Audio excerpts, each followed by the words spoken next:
Hey there, we're back for another session. Um, this one's going to be on Litha, or it's also known as the summer solstice, also known as the summer equinox, midsummer, depending on where you're at and where you're located, it's going to depend. Um, it usually occurs on or about the time of the 21st of June.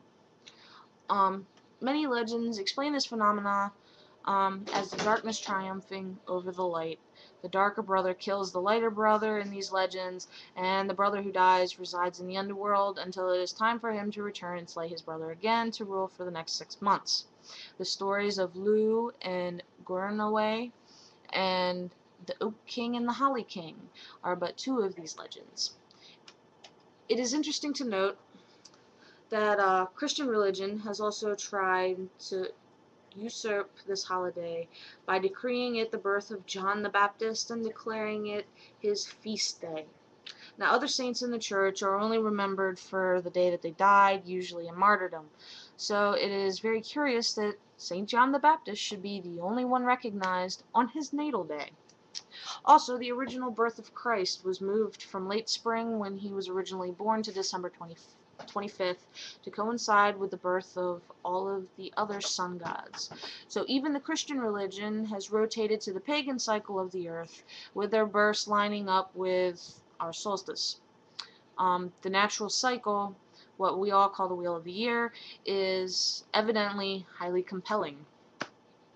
Um, This was the traditional time of the year to harvest your magical and medicinal herbs, cut them with a scythe or a bowline, by the light of the moon, while chanting the appropriate chant for the purpose of which the plant will be used, leaving an offering for the rest of the plant, and not to harvest more than 1/3 of the plant, so that the rest will remain healthy and vigorous.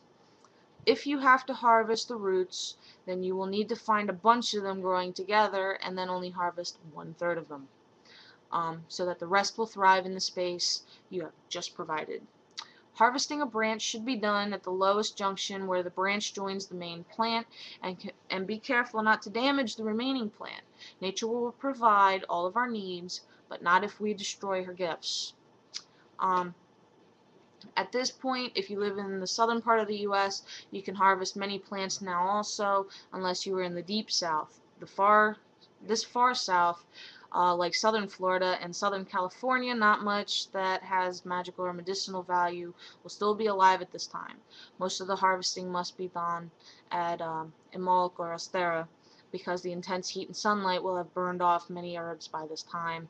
One way to try to save them is to put them under screening or indoors with diffused light.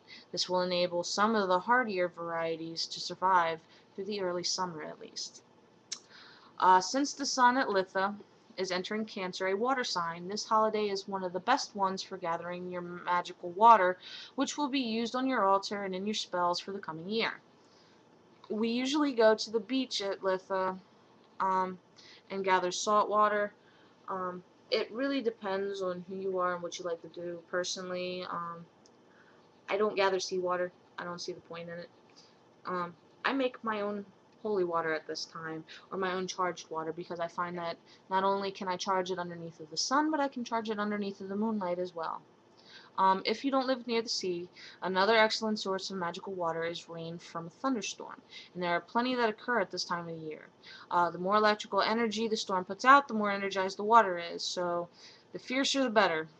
Collect in a glass jar or porcelain, avoid metal containers, store on a shelf, and don't leave the jar on the ground or the energy will ground out. We only use this water for about 6 months, so after that we should return the water to the source and collect some fresh stuff. Okay? This is just to get stagnant water and stagnant energy out and get some fresh stuff moving around. Um, this is not for drinking, people, and it should be used for magical use only. Um, in June, the full moon is called the honeymoon because this is the time to collect the honey from the beehives. Mead is an excellent brew made from honey, and there is Lord Rakin's mead making recipe that I'm going to leave um, on the side, which I took a look at, and it is absolutely phenomenal. I'm going to actually try making some this year. Mead is the traditional drink for the summer solstice for that reason. Small mead or soda pop mead can be made about 10 days prior to drinking and is low in alcohol and on the sweet side. So don't forget, it is also very appropriate to have honey on the altar during the cakes and wine to dip your cakes in for this celebration.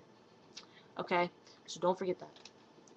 I hope y'all enjoyed this, because I think this was an absolutely great little clip.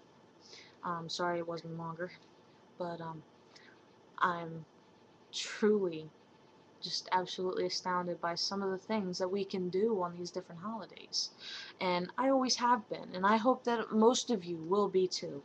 So this is going to be Lady Silver Vixen. I'm signing out for right now, and I'll make sure that I post the link. So don't worry about that. I'll make sure I post it. And brightest blessings, people.